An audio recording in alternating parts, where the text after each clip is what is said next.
Welcome to Trailer Geeks and Teaser Gods. I am your host, Corey Nathan. This is where we get to speak with the brilliant and creative people who make the greatest coming attractions, movie posters, and digital campaigns of all time. This program is brought to you by Golden Trailer Awards and Epicenter Music, by Brent Allen Hagel, you know him as Trailer VO Brent, and by Make It Universal and Rotten Tomatoes presents Seen on the Screen, and our newest partner, Soundstripe. And today I am so pleased to be joined by Yuhei Ogawa. Yuhei Ogawa is an editor and creative director across a spectrum of entertainment creative advertising, and he's also the host of a wonderful new podcast that I can't wait to talk to him a little bit more about, and have been enjoying the first couple episodes, called Creative Kind. So I say it sort of separately, like Creative Kind, because that was pretty deliberate when you created the title, wasn't it? That is correct. How you doing, by the way? Sorry, I just kind of dove right in. I'm like going full Yeah, steam no, no, ahead, no. but how No you worries. doing, man? And first of all, thank you so much for inviting me. I'm very thrilled to be here. I've been listening to this podcast for a long time, and I even remember talking about it with you before you officially launched it. So, Yeah. congratulations for your journey, and I'm very thrilled to be here. Thank you again for inviting me. Yeah, you bet. It has been a journey indeed. I remember that now. I think you were still at Trailer Park at the time. This is 2018 Correct. or 2019. Yeah, Something like so that. it's Yeah. been a journey. So I just want to encourage you, man. Like you're just starting the journey with Creative Kind. Hmm. And the I forget who it was who said, 90% of your success is just showing up. Mm. So we just kept on And that's the truth. producing episodes, and I did take a significant break, much longer than I first anticipated. Um, just I felt like I wanted to take the summer off. I think it was the summer of 2021, and that turned into the better part of 2 years, if not Yep. longer. But I was so reinvigorated when we came back. We've had some great conversations. Having Dana Flowers on early on as a somebody to come back who from your time at Trailer Park. Oh Um, yes. Man, she's a shot of energy anytime I get to hang out with Dana. So that was a great way to kind of relaunch the thing. But yeah, just Yeah. to encourage you, man, just do it. Just keep doing it. Just keep showing up. Appreciate it. Yeah, I'm already kind of like drowning in all the work that I have to do during my own personal time and everything. But I keep reminding myself the important thing is to just kind of do it for yourself and just keep no matter how little by little, just keep pushing. Yeah, And yeah, yeah. So that's that's that's a great way to look at it too. There, when I started this thing, there are certain things that I knew I would have to do. And there's the tendency to maybe get frustrated that, like, oh man, I'm not as good at this thing as I want to be. For me, I had never actually edited anything before. So just learning how to do audio yep. editorial, and just being patient with myself and looking at it as like, okay, I'm going to do a little bit every day, or inviting guests. I'm going to invite one new guest every day, or just different practices where I said just a little bit every day. And Yeah. that's really helped me. It's also taught me to be patient with myself. Hmm. And the short in the short term, one can be very frustrated, but when you look back at what you can do over the course of a year, or 5 years now, I can't believe it's been over 5 years, but Wow. Yeah.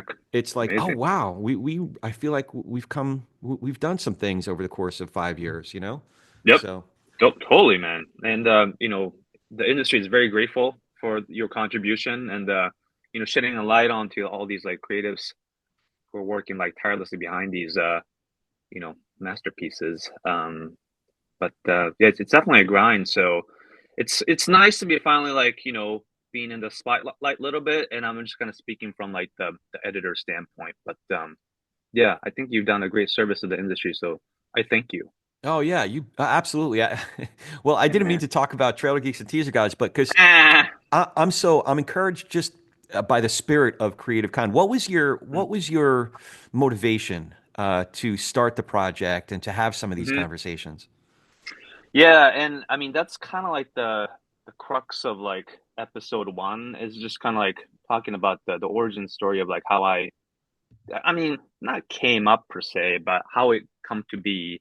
Because I always wanted to do something to in a similar way with Trailer Geeks, wanted to create something for myself, that also kind of gives back to the industry that I've been part of for so long. And I'm talking in terms like creative industry, not just trailer industry, Yeah. because like a good part of like the first decade or so, I wasn't in the trailer industry. I was more in like the broadcast promo and advertising and somewhat like unscripted TV show industry. That's where I Yeah. kind of got my start, and we can kind of dive in more on that later. But No, but to your point, your guests yeah, come from a wide array. A couple of them I hmm recognize, Christian Capella Cologne, and a couple yep, others I recognize. But one fellow that you used to dance with, like is yeah, one of your hip exactly, hop buddies. So it's really cool to yeah, see the different places of your own creative journey that you've drawn from already in the yep. project. So Yes, correct. Yeah, and I was very deliberate on that.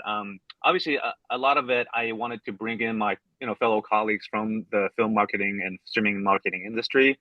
But at the same time, I wanted this to be kind of a amalgamation of my own creative journey. And so, going all the way back to my college days and bringing back my classmate who I danced with in a college dance troupe to somebody I collaborated with while I was freelancing before I got into the trailer industry, that kind of stuff. And yeah, it kind of I try to like reach far and wide because the subject matter is not so much fixated on the work yeah, of it all, or the technique of it. We definitely touch on those things. We are, creative professionals, so there's no way around that. And I welcome that opportunity.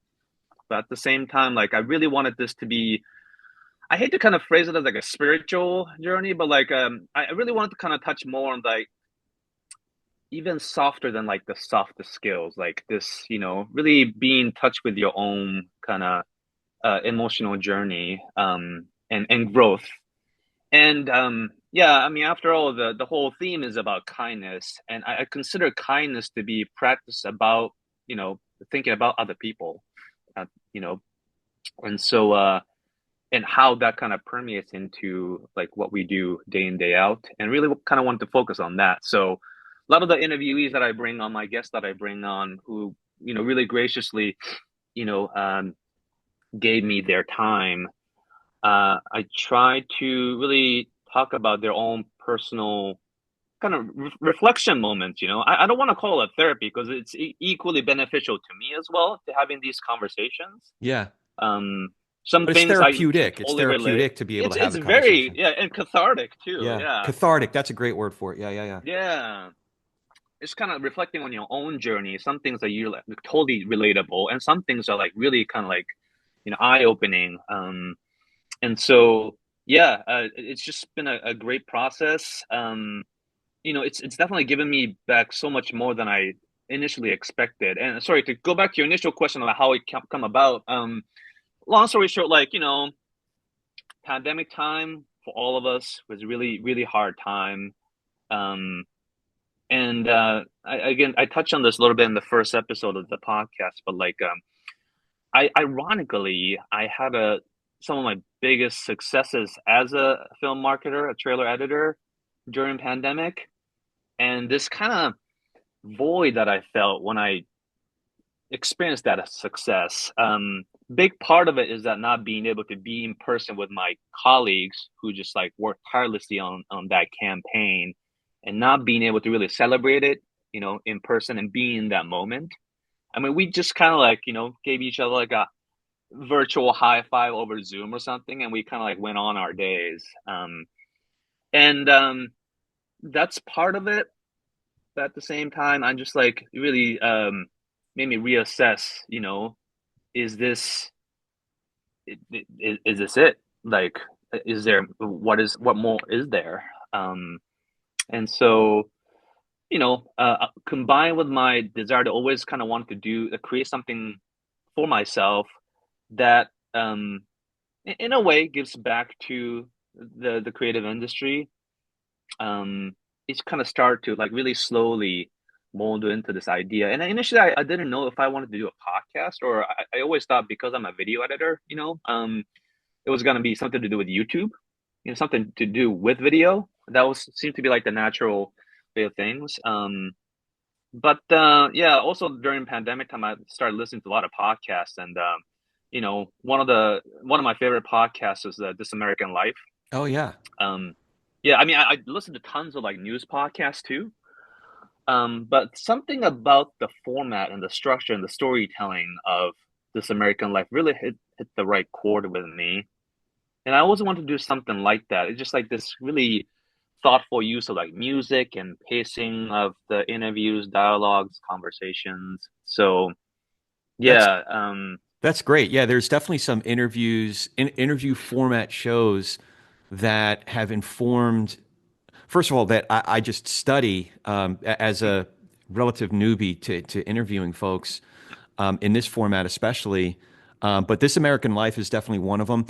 I remembered the other day, and I hadn't thought of this show in a while, but Inside the Actors Studio. Do you remember that program on Bravo? of course, yes. And there was something about getting stories and background and a sense of just who the person is on a deeper Mm, level, all of those guests from the very beginning of the show that you would never have heard them reveal on the Tonight yep, Show or something like that, you know? Part of it was definitely exactly. much more kind of actor geeky kind of a thing, like, and that's my background as a method actor. Um, so I love the technical side of it. Um, hearing their artistic process, the technical process, Yep. but through using that as sort of a medium to access something about that person's human experience, you Hmm. know. And I just loved it. And there's definitely a bunch of other programs and podcasts and interviewers that I've studied to try to, um, build a toolbox. Uh, Hmm. but it's really just about having real connection and real conversations. A lot of what you're trying to do, admirably, and I think you're already achieving, just with your start with Creative Kind. This episode is brought to you by Audio Machine and the Golden Trailer Awards. Remember, late and final entry deadline for GTA 25 is midnight Pacific on April 11th. So if you're listening to this episode, that's just in a couple of days. Don't forget. And if you're listening to it after the 11th, well, you can still go to the awards show. GTA 25 is Thursday, May 29th, 2025. That's Thursday, May 29th, 2025. Just in a few weeks. We'll see you there. Trailer Geeks and Teaser Gods is brought to you by Soundstripe. So if you're an editor, a producer, a creative exec, a music supervisor, or even a podcaster like me, if you're a content creator of all stripes, if you will, and you're looking for the perfect library of music and sound effects, check out Soundstripe. With over 10,000 high quality tracks, including music from Grammy winning artists, Soundstripe makes music licensing hassle free. Believe me, I've tried it. I've been on there, I've navigated around. It was really terrific. It was really easy to use.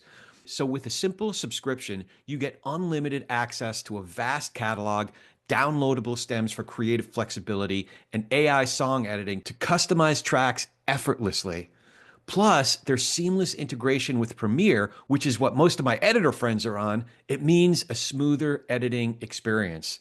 If you're ready to level up your production game with properly licensed, high quality music and sound effects, head over to soundstripe.com/trailergeeks and save 10% with code trailergeeks. That's soundstripe.com/trailergeeks and code trailergeeks.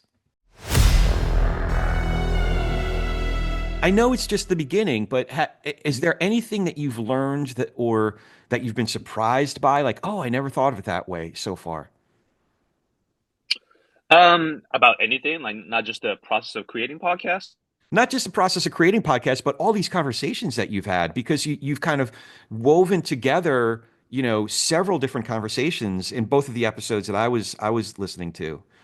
So in the course of those conversations, because it feels like this is a process for you too to sort of work through Mm, what we've all been through, as well as what you've been through, especially over these last 4 or 5 years. You mentioned the pandemic, and I couldn't think of a more apt, timely, kind of generous subject to focus on that you're doing with Creative Kind, especially at a time like this. You know, going from pandemic and the industry went through a hard time a couple of years ago with the strikes, and and then a lot of folks are really feeling it and internalizing what's happening in our political atmosphere. Yep, for sure. Yeah, so it just seems like really generous of you to take on this project. But I was curious again, is there anything, I know it's early on, but is there anything that you've like, oh wow, huh, I never thought of Mhm. it that way kind of a thing? I mean, if anything, I would say like a sense of like affirmation. Mm. During pandemic, your fellow co-host or uh, Helen, Helen, she, we love yeah, Helen. she, so I actually got to know her through Zoom during pandemic when she was organizing this interagency Zoom, like a catch up kind of Yeah, thing. yeah. Yeah, and I kind of randomly kind of invited myself onto that guest list and just kind of hopped on. Yeah, yeah. No, it was one of my colleagues from Trailer Park who originally was invited, but then I heard about it. I was like, oh, I really want to be part of this. Like, I want to meet other people now that we're like all, isolated, now more than ever. I want to meet new people. And so I hopped on. It was like the first meeting was like, I don't know, 15, 20 people. Okay. Um, and we'll just like and Helen really kind of set the tone right. Like she did not like hold back in terms of Wait, really Helen didn't forthcoming hold with back? the That's so, I'm so surprised to hear that.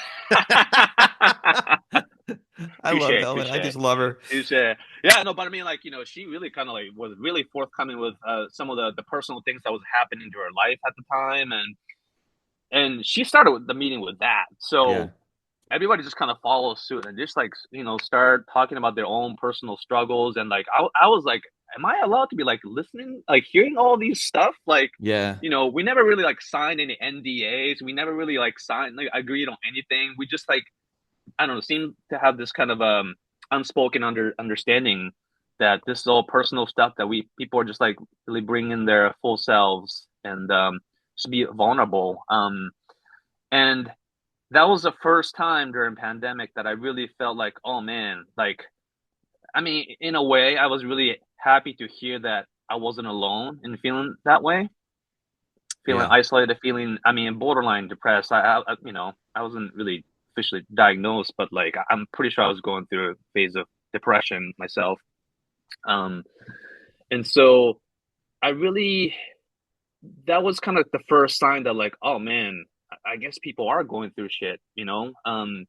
Regardless of pandemic or not, it's a hard industry at times. And, I really felt this necessity to really connect, like you said, in the human level with my colleagues. Again, not just the trailer industry, but like, creative industry and beyond. And just really wanted to kind of get to know people. You know, just in general practice, like I always really try to reach out to people. I love, meeting up with people and catching up. Even there's, any sort of like networking purpose behind it. I just want to reach out and like see how people are doing.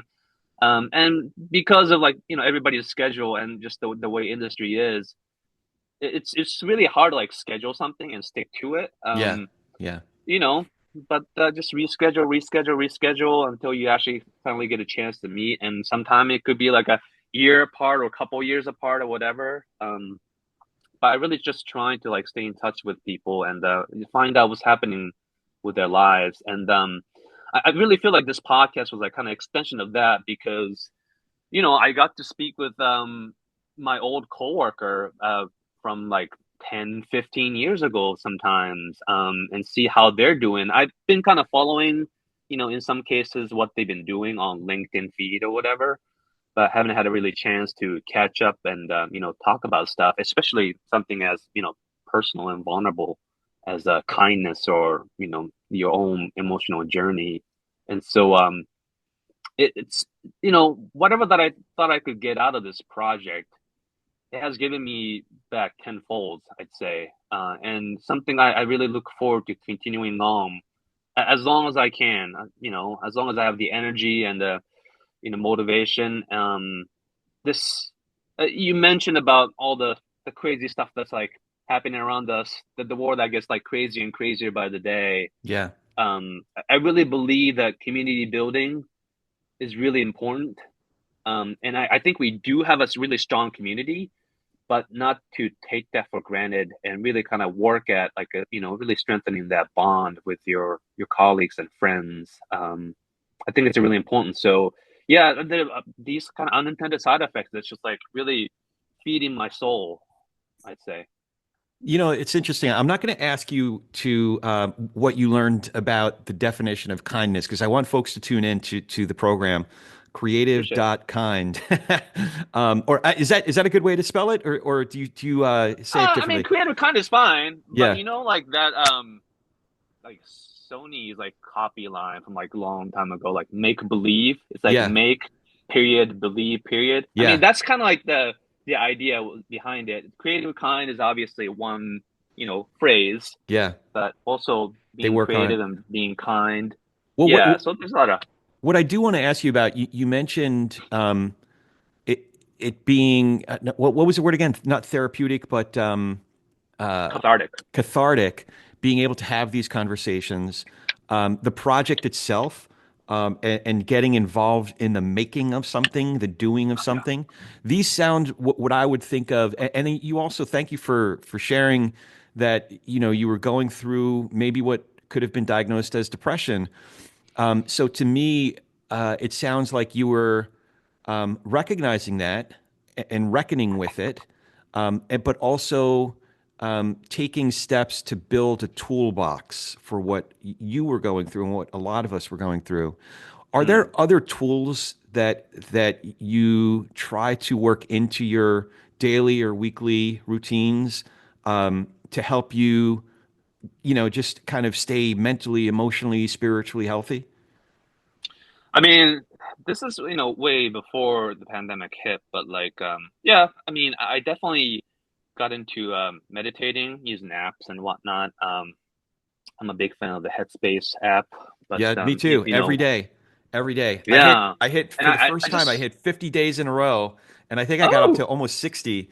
But I do try to do it every day. kudos. Usually it's more like 6 days a week. But like Yeah, even that's if it's like still, oh my God. 3 minutes, like I'm usually doing about 15 minutes. But that Yep. literally it changed my brain. Hmm. It like changed like I'm sorry I cut you off, but finish what you're saying, but I think it's important to share to kind of reveal something about this. Just Yeah, but I'm sorry. So Headspace and meditation via the apps. There's Calm. There's a couple of others. yeah. What else? What else? Um, I say, I mean, I definitely in different phases went to see a therapist. Hmm. And the interesting thing is right now we're doing like a family therapy with my daughter as Okay. well. Um, this is what's gonna she showed sign early on. Again, this is pre-pandemic, of having some, high anxiety tendencies. Yeah. Um, she doesn't do well with transitions, and if anything, I think the pandemic really hyper accelerated that the condition. And so, maybe 2 years ago, we started seeking like a family therapist, and really wanted to be proactive about it. Um, and through that process, we intended to like help her, but it actually ended up helping me in certain regards. Because surprisingly, she was really she was really forthcoming with some of the information that she was offering to the therapist at our family sessions, and it really kind of made me realize like, oh, I was kind of looking at this wrong. Um, I don't know if I should kind of get it specific into get specifics of it, but like we always used to think that like home is her safe place, Yeah. that we're her protector. Right. And so, if anything, at school, she may not be able to express herself in certain occasions, and she kind of bottle it in. And, you know, at home is where she kind of gets to kind of release all of that Right. anxiety and Yeah. things that she bottles it in. And that's why, like, she tends to kind of lash out or, like, have big feelings or whatever. But through her sessions, I realized that she actually feels safe when she's surrounded by her Oh, friends that same age as her, yeah. people who are same age as her, having the same point of view, same view of the world in certain regards. And like when she's home, she's not as understood as she is at school. And so when she kind of came forward with that information to the therapist, like it really shook my world quite a bit. And really realized that I really don't know anything. said every It was said every yeah, father of a 12, is she 12? How old is your daughter now? totally. Yeah, yeah. Said every She's father of gonna a be 10 in May, 12-year-old but through the history of time. yeah, Yeah. no. I mean, it's crazy, man. It just really humbled me quite a bit, that whole process. And yeah, no, all that is kind of like feeding into this sense of humility. Sorry, Corey, I don't remember the original question that you had. I mean, like, yeah, all the tools, right? Tools. Yeah, yeah. Yeah, I just yeah, therapy, meditation, all these things. I mean, in terms of meditation, it seems like you're much better practitioner than I am. I'm kind of fell off. Like I'm not as consistent. And like You you fell off say, the like, oh, pillow? I only do it for like, yeah, pretty much. Um, you say like, oh, I only did it for 3 minutes, but like, it's not the length that matters. I think it's the consistency that really matters. Yeah. And that kind of there's a lesson in that. Everything is about consistency. You mentioned about like taking a break from your podcast for about 2 years before you got back on, but like you never really forgot about it. And then you kind of came back on and just going at it. So I think it's important to take a break, but yeah, consistency and kind of plugging back to the whole humility side of things is what I try to plug back into. But yeah, I kind of dabbled in all these tools, but I think those are the things that I kind of took away from it is that like, you gotta give yourself some slack. Um, you gotta approach things with humility, and then consistency is always the key. Those are Yeah. some of the things. That's my TED talk. Yeah, yeah, there you go. And listen, there's a season. Sometimes things have a season, you know? So So true. or sometimes you just come to the end of a trial, and you realize, okay, I needed that then, but I'm in a Yep. different season now, Mm. or it worked, or maybe you try something and it's not the tool for you. Everybody's so different. I know many people for whom pharmaceutical treatments, for example, have been Mm. life changing. And there were a couple different times in my life where I not only tried pharmaceutical treatments for what I've been diagnosed with, but I've tried different combinations. And it was an earnest attempt, and it just didn't have. I had all of the unwanted side effects, but none of the Oh man. desirable ones. And Yeah. that's why meditation was so life changing for me, because I look back at my I don't know if I shared this on this show before, but so I have journals from 2006, 2007, the first time I got any diagnosis, and that was just clinical depression. And then, so that was the first time I tried pharmaceutical treatments, and I Hmm. was journaling like what I was supposed to be feeling and what I was actually feeling, and I just wasn't getting it. And then fast forward to recent years, I think it was about maybe 2 years ago, and props to Dawn Bailey. She's the one who gently and just knew the way to speak, kind of breathe this into my life, and just kind of introduce me to it, as well as give me sort of a permission structure to where, like, if she said, "Look, 3 minutes," and I said, Dawn, my head is like spinning like the entire time. I think Mm. she's like, good. That's what's supposed to happen. So she was sort of like a guide in a way, Mm. and that allowed me to at least go say like, okay, let's do 3 minutes for a month, you know, and literally a month into it, I was experiencing what I was supposed to have been experiencing 15 years prior, from the Mm. pharmaceuticals. So I didn't get from the medication. Yeah. I got from the meditation. So it Yep. was interesting.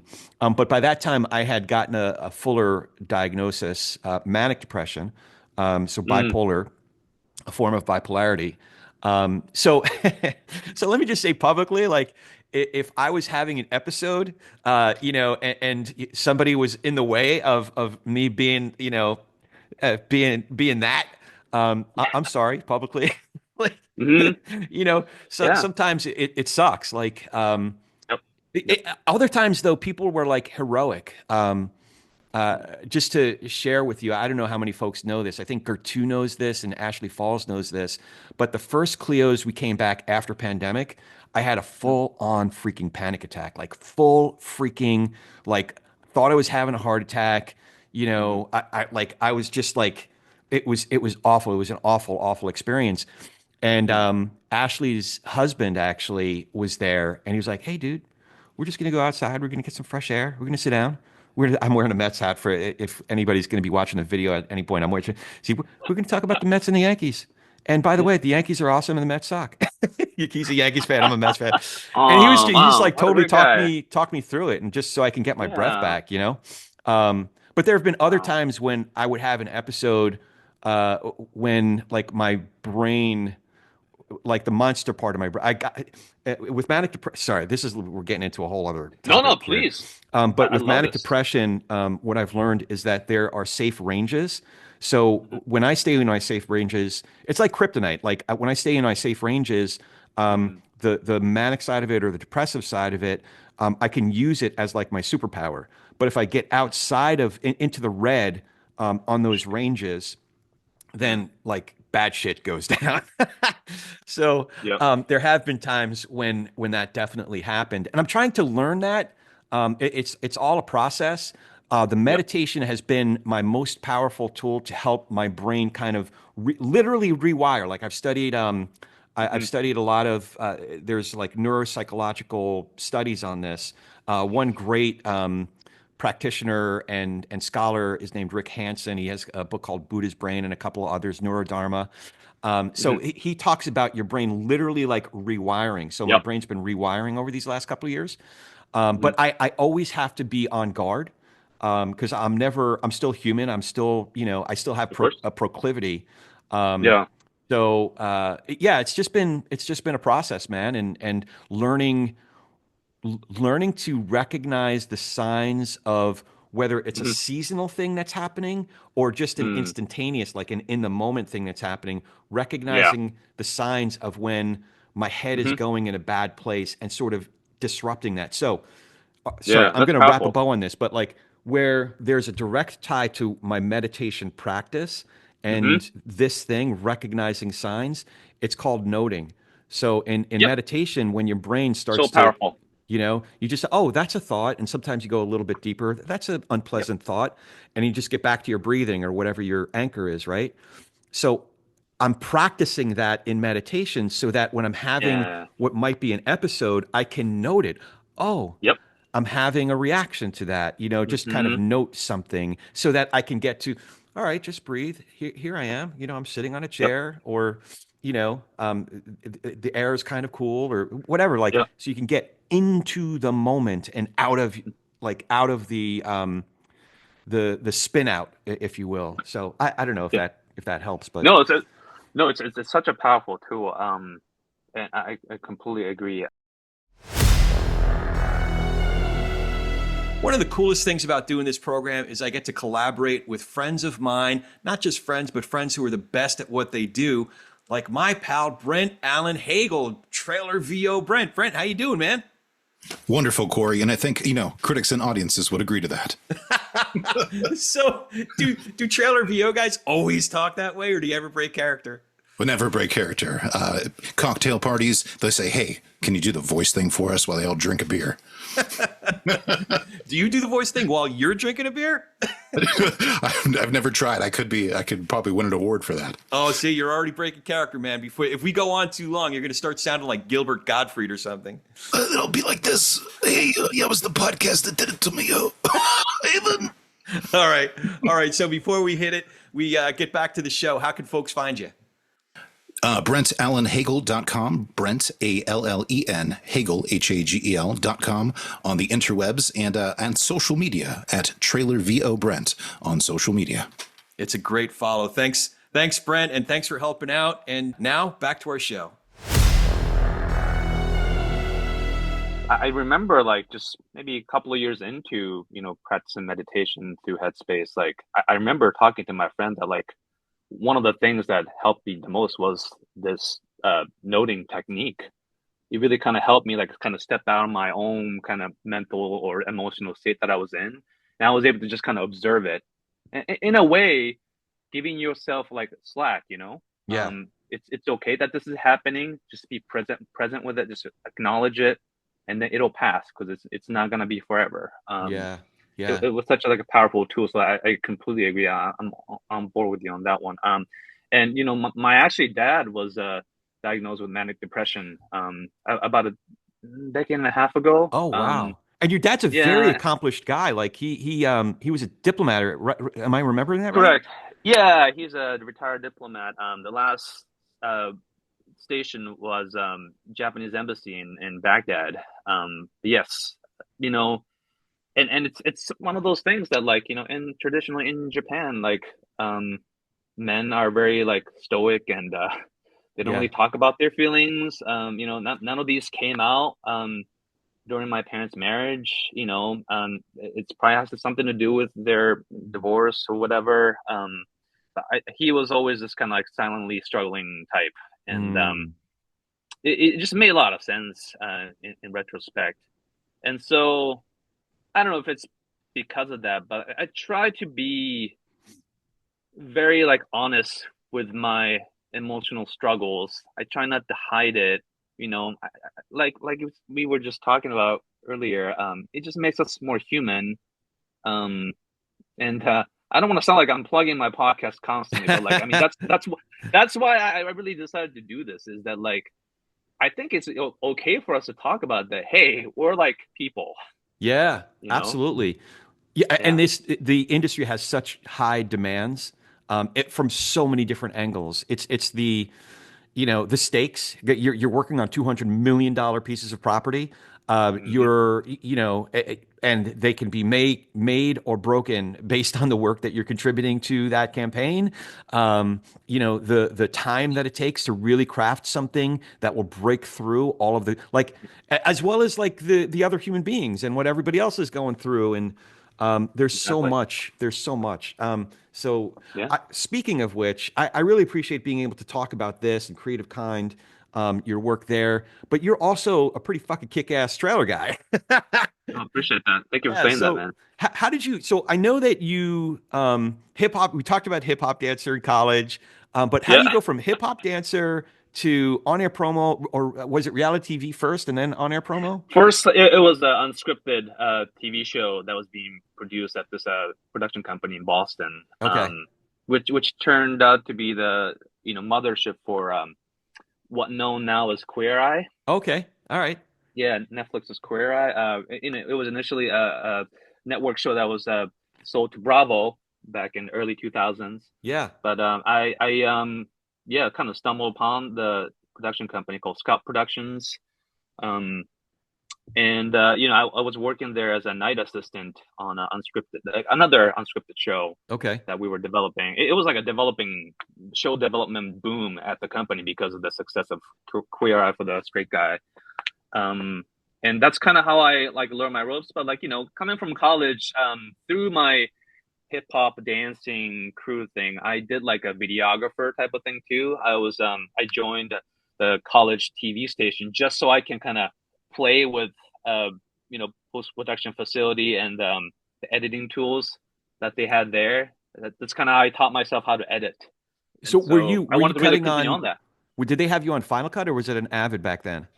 Oh, Final Cut wasn't even a thing back then. I think like I scratched the surface of like what became today's Adobe Premiere. Okay.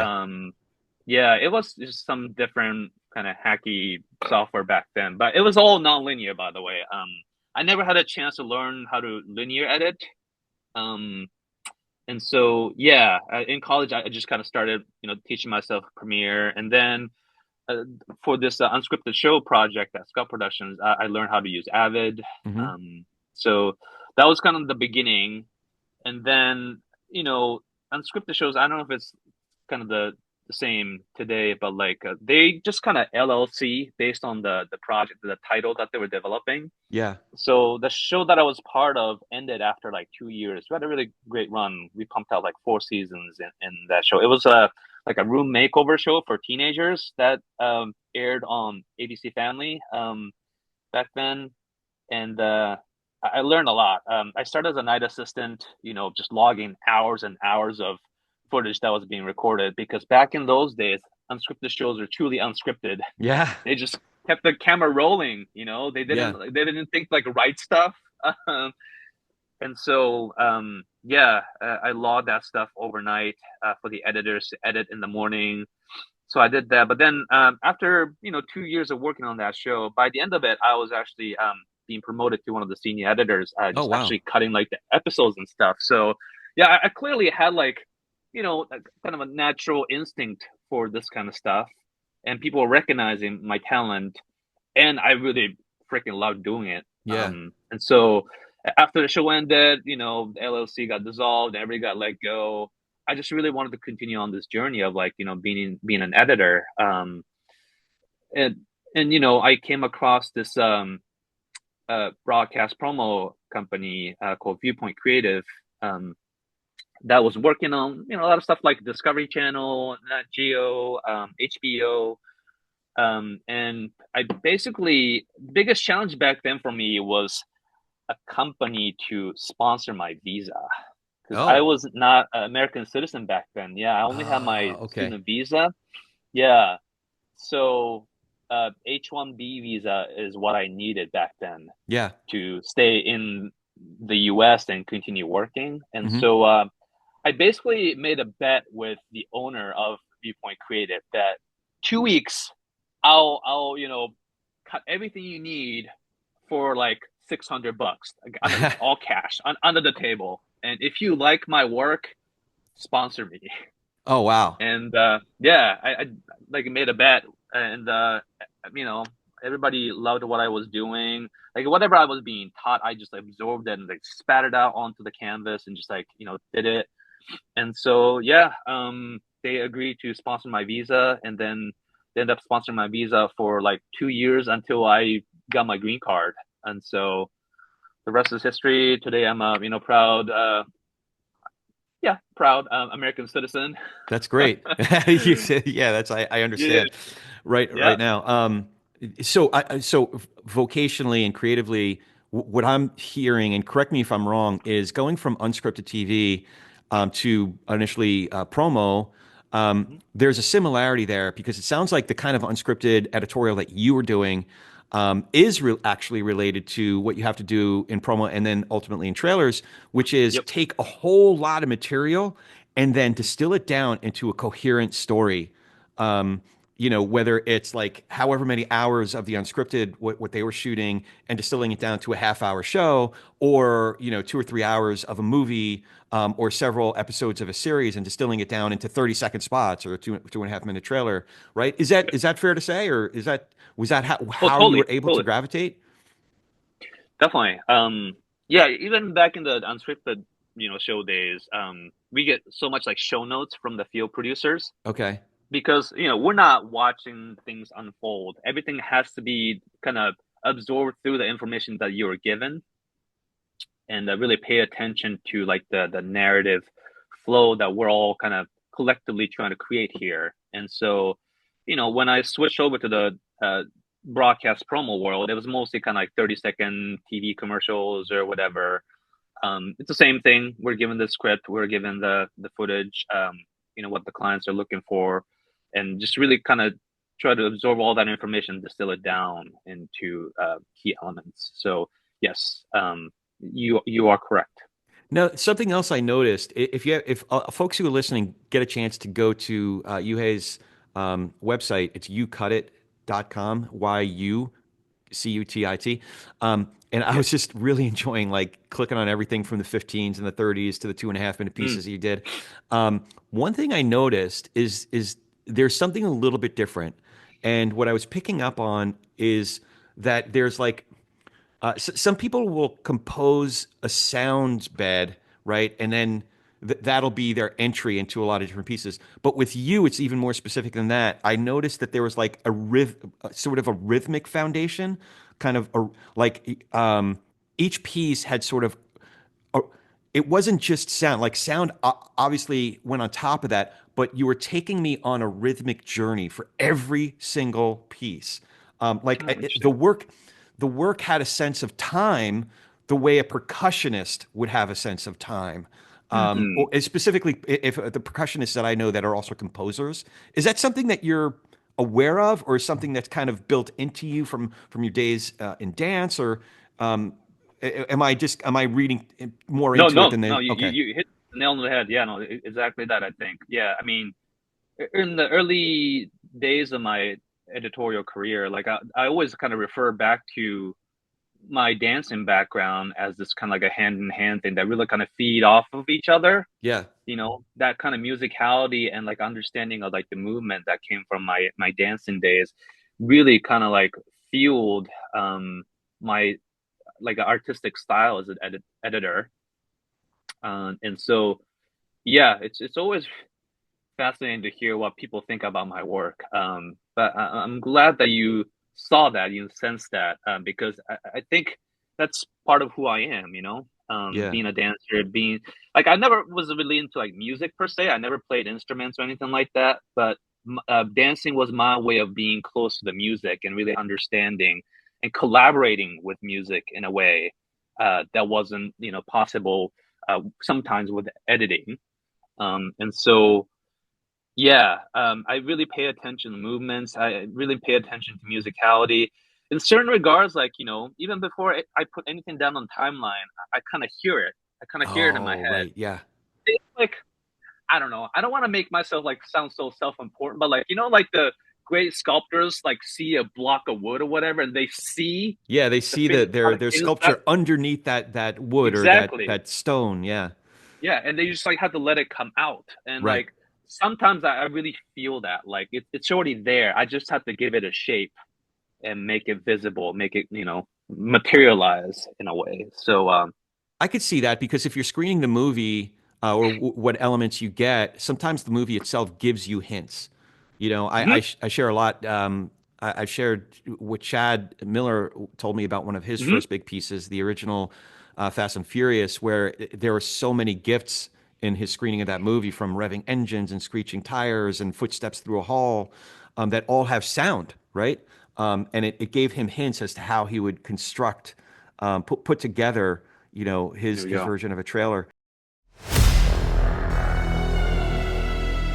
This episode is brought to you by Make It Universal and Rotten Tomatoes presents Scene on the Screen, a bi-weekly podcast that takes listeners behind the scenes at NBC Universal, offering an intimate look at how film and storytelling have impacted the lives of its employees and creative community. Hosted by Jacqueline Coley, journalist and awards editor at Rotten Tomatoes, the series is home to vibrant conversations blending humor, introspection, and unforgettable anecdotes, and a bit of trivia. Jacqueline sets the tone for the show. As an established authority in entertainment, she brings warmth, curiosity, and insight into every episode, exploring film's ability to connect and transform. Make It Universal and Rotten Tomatoes presents Scene on the Screen is available to you on YouTube and wherever you listen to your favorite podcasts. I'm curious if you have certain highlights, you know, because you've had the opportunity to work with a bunch of really awesome other creatives in the trailer industry. Um, but project wise, or people that inspired you, do you have certain highlights on the theatrical side? Oh man. I should have like prepared Yeah. if I knew I was gonna be asked that. I mean, the short answer is that like, I mean, I can definitely think of, and they're all for like different reasons, I think. But like, what I always go back to is this like, you know, even the project that didn't get a finish per se, Yeah. and even like we really had to kind of burn the midnight oil and like just put in so many hours into it. Yeah. Um, those are the moments that you really cherish with your closest colleagues and coworkers. that I always really think fondly of, and some moments where like the ask for the trailer or the TV campaign seems so outlandish on paper, right? Yeah. But then you get on a Zoom or like a call or whatever, we talk about it. We just kind of laugh about how ridiculous this ask is without being any specific, given any specifics. And then we're just like, oh, okay, we got that out of the system. Okay, let's just get this shit done. Yeah. That kind of like camaraderie, that's what I cherish about more than any kind of specific projects. Like those are the moments I feel like, oh man, this is why I love this shit. This is Yeah. why I keep doing it, because of this like kind of crazy circumstances that we're all kind of thrown in, and like really being in the trenches together. And so, yeah, any specific project? Well, I mean, thinking from like more kind of recent work, I think the Tokyo Vice project was kind of fun because for the first time, I kind of worked with like across the borders with like artists from different country to like come up with different elements and kind of bring it together. I was working with a composer who was in Tokyo. He's American. He's been actually running a sound shop at his place for decades now. But I knew him back from my broadcast promo days, and when this project, Tokyo Vice project, came along, I really wanted to infuse the sound of my motherland and be very like authentic about it. And the only person I really knew back in Japan at the time was the American guy, of course. But like, but I mean, he's been like really so like surrounded by this like working the Japanese way and like creating sounds for like the Japanese companies and campaigns, and so I knew I had the confidence in him that he'll like do right by this project. So um, his name is Nick Wood. Uh, he runs a company called Syn, SYN. But him and I just kind of hopped on a Zoom call, try to figure out the time difference and whatnot, and really talk about like what I wanted to kind of infuse. I had like a bass track chosen, Yeah. but then I really wanted to kind of give it that little hints of like Japanese traditional sonic signature. And so, we really kind of had a time to kind of sit down and talk through things. And he just gave me a bunch of elements. I kind of like start dropping it in, and whatever needed modification, I worked with him to do that. And it was really intricate and really creative, but satisfyingly so way of working. And the result was it was received so well. Had really kind of minor tweaks like throughout the whole revision process, and something I was really kind of proud of, like really getting out of my comfort zone. Like being an editor, it's so easy to just kind of like stay in your bay and just figure it out all by yourself. Yeah. And to not only like kind of reach outside of your bay, but like across the Pacific Ocean to kind of try to create this thing from scratch with someone was quite a delight. And yeah, I felt very creative That's when I was that's doing that. So that's pretty cool. That's pretty cool. So the other thing I wanted to ask you about is the this most recent chapter at Apple. You were actually like creating technology. Do I have that right? um so I was a part of the product design team. I wasn't on the marketing team. Marketing team is basically takes care of all the trailers, the pre-premiere stuff. Yeah. I characterize my team as more like a post-premiere, because we worked on all the stuff that was on the platform. Yeah. So when you're kind of swiping through different shows, films on Apple TV Plus, they'll start playing like the little previews. We still kind of like tailor make those things, edit those things together. And so I was cutting mainly that, and more than the nature of the deliverables, like just being in the Apple's office and working with the teams there was a completely new experience for me. One, I really like benefited, I feel like. And so, yeah, like I've been on the agency side for like 20 years, something Wow. like that. Yeah. And to kind of hop on to the quote unquote like studio side Yeah. and to see the process, it was exhilarating, it was eye opening, and something that I really, really cherish it. Yeah, Oh man, that's awesome. Yeah, just getting to see it from a different perspective and working with people totally. that are, kind of in a different part of the industry. That's pretty cool. And the creative execs over there are also a great team over there, Chanel and Chris and those guys. But it sounded like you were in a completely separate part of it. So that's exciting, getting a whole different kind of dimension to your, to Yeah. your game. So I have some fun questions. Mm, When you think about creative advertising, whether it's posters, trailers, or digital campaigns, not your own, do you mm. have some favorites that throughout history or Oh, recent wow. stuff? Yeah. Yeah. What comes to mind? I'm very kind of conscious about these things because like when I see something that really kind of grabs me, I just remember it like it's seared in my brain for eternity, and so I'm always ready for this kind of question. Um, I would say um, I'm just gonna name him by name. Andrew Hegel, I think that's how Hegley. you Yeah, pronounce his Hegley, I last. think. Yeah. Hegley, Yeah. Hegley, yeah. His Marvel stuff is like just it doesn't get any better than that. And namely the piece that he's done for Black Panther 1 Okay. teaser with the Run the Jewels Q, and more recently the teaser for Black Panther 2 Wakanda Forever, with No Woman No Cry.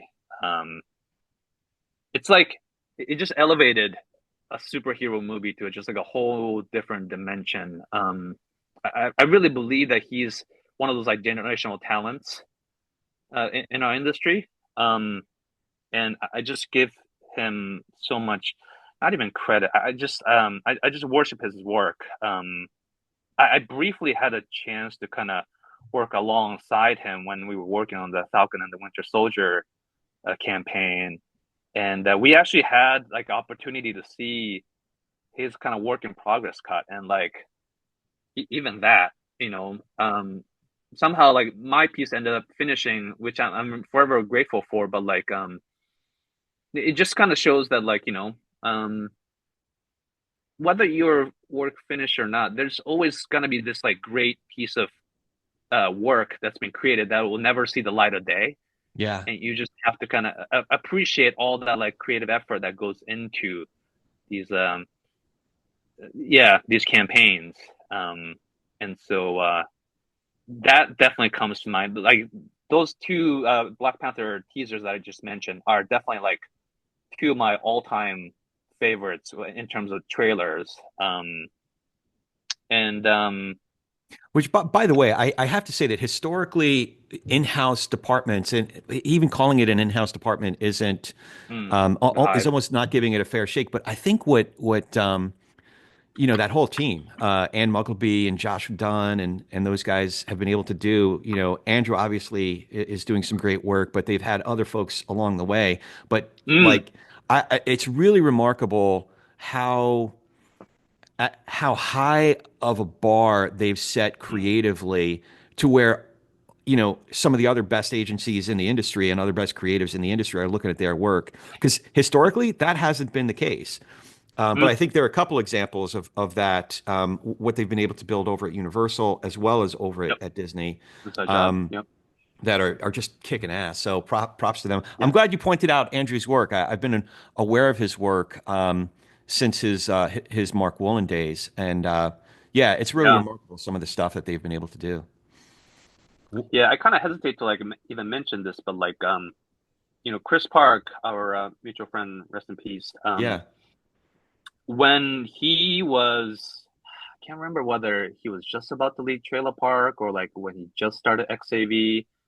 Um, mentioned that like there's this one guy is that hive that if we can get him, like Oh, we're in, like we got this, you know. And in retrospect, I feel like he was referring to Andrew. But I don't know. There's no way for me to confirm, but like, yeah. I mean, again, he's one of those like Chris Park too, obviously. One of those like generational talents, you know. yeah, for And sure. just like, yeah, in front of like work like that, I'm just like, I am not worthy. Like, if I finish like work like that, I would just like, you know, hang my hat. That's it. I'm not gonna make anything better than this. Like, you know. That's Um, awesome. so yeah, so much respect. All right, so what might have you done differently if you had to do over again? Or maybe a good way to ask that is what advice would you give to a younger version of yourself? Hmm.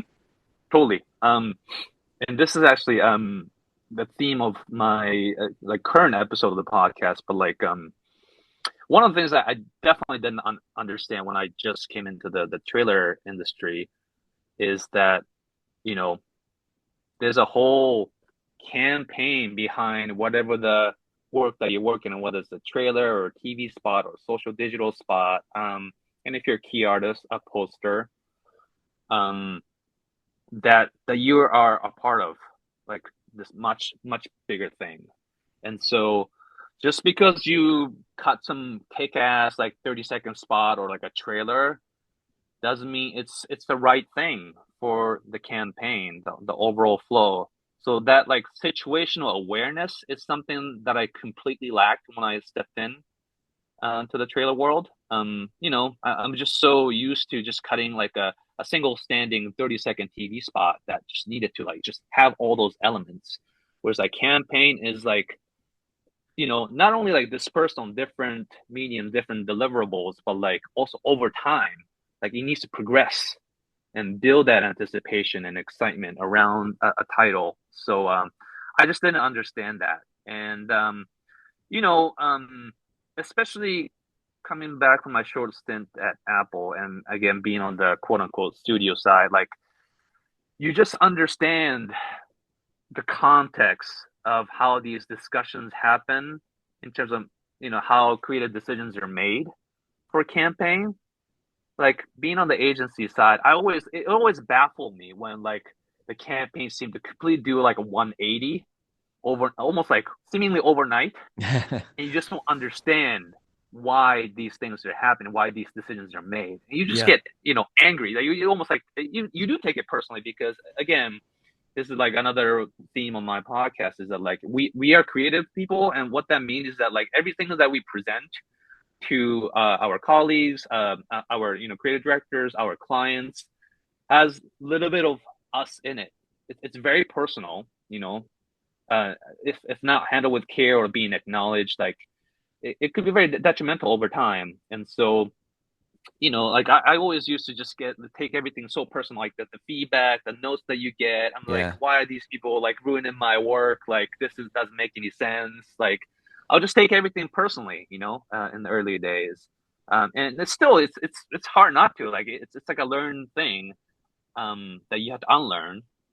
But so you know, if I could talk to my young self who is just entering this, like I would have like just dumped all that onto him, saying that, hey, situational awareness, dude, it's not about you. It's not, you know, it's not Yeah. about the single thing. It's a whole campaign. And then a whole army of people who are, you know, have their own kind of pressure, mandate, and personal shit, you know, that's kind of you know shows up from their personal lives or whatever that could be like feeding into it. So yeah, all that stuff I learned over the course of like past 10 years or so in the trailer business. Yeah. It's interesting because it is a whole campaign. But every player, you know, from the assistant editors on up to the heads of marketing and filmmakers are playing an important part, you know? Exactly. So, but it is the whole. It is about the whole, you know, and what part you play within the context of that whole.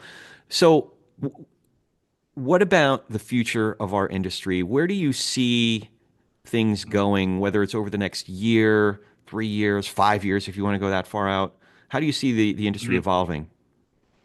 I mean, this is obviously a very triggering subject, but like, there's obviously the big discussion about the AI and how much that's gonna, shift just the creative process in general.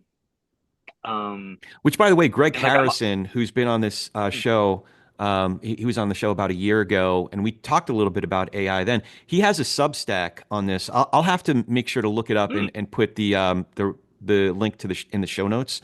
But yeah, a lot of yep, folks are wondering about that. I think Greg's been doing a lot of thinking and learning that he shares on his Substack about all Greg that. Harrison. But yeah, Right it's on. causing a lot Yeah. of us a lot of angst. So, you Yeah, know, totally. And as triggering as it might be, it's something that we need to keep talking about because um yes, as a tool, it's changing the game as we speak. I'm on a campaign right now that like for different TV spots, we're constantly doing like a AI ADR, and that's just so useful. Like you don't have to like find like a sound alike of like an actor or whatever, and like just to kind of like a proof of concept, right? Obviously, like, there's like a huge red tape about like not finishing anything with like AI voice in it. yeah. That's a golden rule, and I think that's really important. Lay down the rules about the usage of AI, but like when you're kind of like in a crunch time, you really just need to like churn, all these different ideas out in like such a short period of time. Just having that kind of AI tool that's supporting you is it's a game changer again. And there's so many different aspects of like what we do. It's gonna get so enhanced. Like I keep like as soon as like they start mentioning about the AI generated video content and stuff, like the thing I could only think about was like back in those days when I was in the broadcast promo cutting Ripplomatics, Yeah. like going out to YouTube, just grabbing just like random stuff and hoping that like ripping different scenes shots and like laying down over this like a created script will make sense, right? It just like was so labor intensive. Like you just have to find that one shot that can like lay over this like one copy or something, and you'll spend like hours, sometimes days over it. And so that day seems to be over because of this amazing tool. And so there's a huge benefit in that. But from my standpoint, somebody who really focuses on like, you know, being thoughtful and applying these practices like with kindness, I think it's a bigger discussion around like what is art, you know?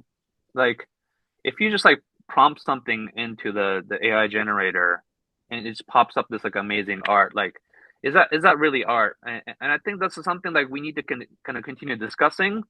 I have a pretty how do I put this? Like when I first heard about this like raging discussion about like, oh, is this art? Like, if uh, somebody like entered like a digital art contest and like won, and turns out that person had just used like an AI generative tool to like create this. And I read article like that, and there's a huge discussion about like, is this considered art? And some people are like likening that to like Andy Warhol or like stuff like that. But I don't know what I felt without having like a clear answer to that question. Like what I thought was like I feel like sometimes people just like focus so much on the end product of the art and not so much acknowledging the process that goes behind it. um like if there is no process, I don't think it's art. Like if there is no kind of human interaction, the struggles, I mean, people like Guillermo del Toro like said this like much more eloquently than I could ever do. But like, it's about that kind of lived experience that kind of pours out onto the canvas that makes it art, you Hmm. know. And like for what we do as you know, marketing professionals, like it's about that interaction, that like struggles of like trying to figure out the solution to the challenge that we're like posed. and just joking about how ridiculous the ask is and like just laugh it out loud. Like it's those moments that kind of make it art for me anyway.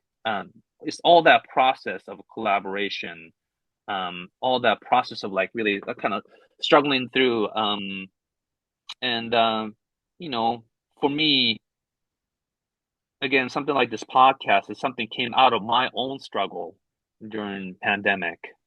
Um, Without that experience of like, you know, going through hardship and like going through what seemed like a depression or whatever, it wouldn't have come out as what it is now. And so, you know, every time I work on a campaign or like about to start cutting a trailer or whatever, I always think about that. Like, what am I as a person trying to pour into this work? You know, like how can I make this uniquely my work, uniquely me, because of what I've gone through, what I've overcome, what I felt, you know. So again, it's, you know, I'm not providing any sort of answer to this like ongoing discussion about like is AI art.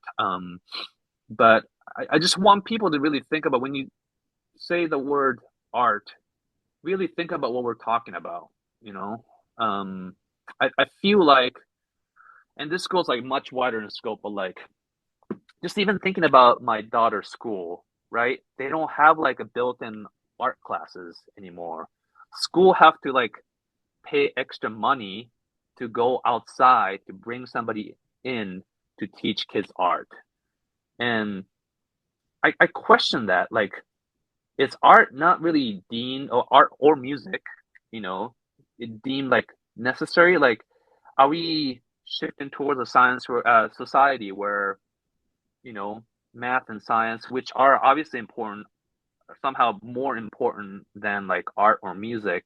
Are we turning into a society where like, you know, we don't really value those things like art and music as much as STEM programs anymore? And I feel like that kind of really feeds into this like AI discussion about like, hey, let's just make computers like create these fancy arts, and you know, that's it. Like people we can do more important things like math and science, and like, you know, that's the kind of things that kind of keeps up at night sometimes. Sorry, it was a really super long-winded answer, but like, and it got definitely kind of philosophical. And again, I don't have any answer to it, but like those are the things that kind of concerns me sometimes. And like I definitely kind of see it from time to time, like different social media, like LinkedIn, how people talk. Because right now, I read that like Miyazaki style art is popping up everywhere because everybody's like feeding into, you know, Chat GPT or whatever. Like I want to recreate the scene with like Miyazaki style, and like, you know, Hayao Miyazaki famously is like completely against anything AI generated, and it's breaking his heart to see like his work that's like these visuals inspired by his own, you know, blood and sweat is like just popping up everywhere on social media. And I just feel like, yeah, it's fun to do these things, but like, do you really understand what the very artist who bled to create this thing is feeling right now? Yeah. You know? So Yeah. you got me thinking that art, what is art? That's a good core question. And I think this is not a complete definition, but I think at least partially art is an expression of the soul. So when we look at something that is AI generated, and we call it art, we're looking at only at most half of the equation, the way that a consumer At is most. experiencing a piece of what we might call artwork, right? But that's only part. That's only a part of the what the artist expressed, and that process of creating something is a huge part of what art is, an expression of the soul, right? As well as if I am taking in a piece of art, you know, thinking about that process and thinking about that artist and thinking about what the artist was trying to communicate, as well as Yep. the subjects of the artwork. whether we're thinking about, great paintings or, key art or trailers. That's it's a fuller equation, and it's a human interaction that we're Yep. considering when we're considering artwork, as opposed to just Yeah. consuming. You know what I mean? Yep. Totally. So Yeah. you're gonna have me thinking about that a lot more. Yeah, and it's a very like volatile, kind of triggering thing to talk about because like, yeah, I do feel a little hypocritical sometimes that like somebody who's getting paid good money to like make these kind of things and like complain about what art is and what is not art. And I mean, there's definitely a distinction between like what we do, which is like commercial art, and fine art, which is just like art for the sake of art. Hmm. And so I'm fully aware of that.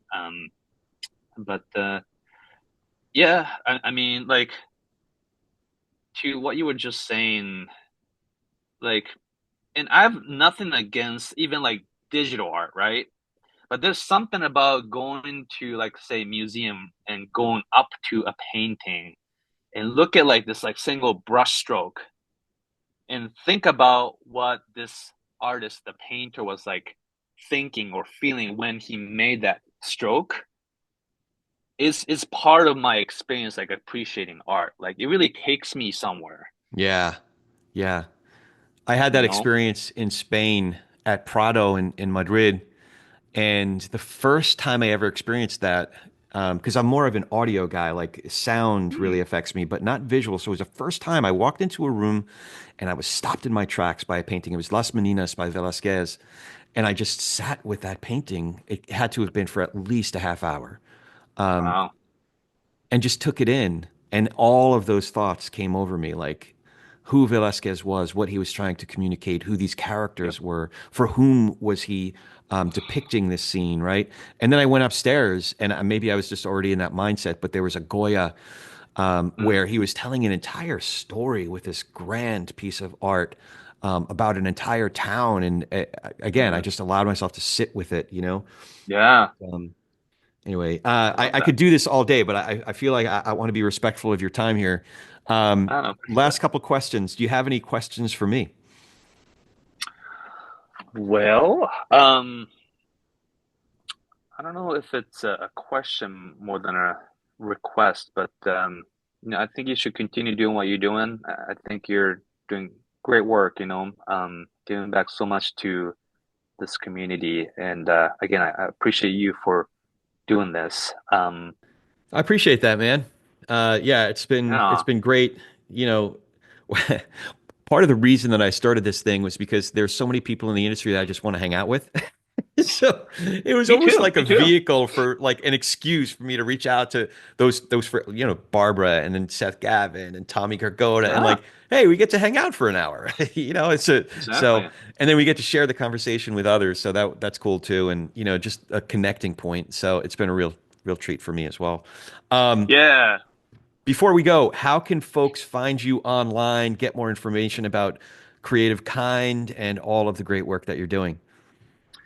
I am in the process of trying to create like a website, but I think the quickest way is to just type in Creative Kind on Apple Podcasts or Spotify. Um, I do admit I did not do research beforehand when I named this podcast, and I realized there is another podcast called The Creative Kind. Yeah. It's some like Australian podcast, but like mine has like a little drawing on it, so it might not be hard to find. But yeah, would love for people to kind of listen to it, share it. Not because I'm trying to promote myself, because all these like really, really intimate personal experiences and stories that my guests really graciously shared is worth an audience. It deserves an audience, and I think a lot of people can like from different parts like really take away things that they really resonate with, they can relate to, things that they really didn't know, if they were the only one who was feeling that way or not. They can really kind of like feel supported and like not alone. And these are kind of conversations that I want to really continue on as long as I can through this project. So Yeah, just create, type in creative kind on Apple Podcast. I'm always kind of promoting it on LinkedIn or Instagram.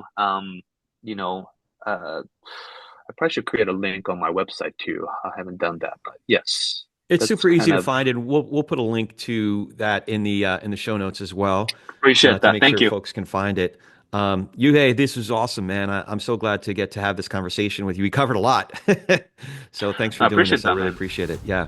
Yeah, and I always, I love catching up with you, man. And I hope to, grab coffee with you again. But thank you again for inviting me. It's a dream come true. I'm just, seeing like all the amazing, like, generational talents and like great artists that you brought on for this show. I feel honored to be included in that company. So thank you. Well deserved. Well deserved. And Appreciate as always, please rate us, review us wherever you get your podcast. It really does help us in the rankings. Follow us on all the socials. I am at Corey S. Nathan. That's Corey, S as in Sam, Nathan, at Corey S. Nathan. And check out our awesome sponsors, brought to you by Golden Trailer Awards and Epicenter Music, by Brent Allen Hagel, Trailer VO Brent, and Make It Universal and Rotten Tomatoes presents Seen on the Screen, and our newest partner, Soundstripe. Really grateful to all these folks for helping us keep the lights on. Thanks again for joining us. Now go do some inspired work.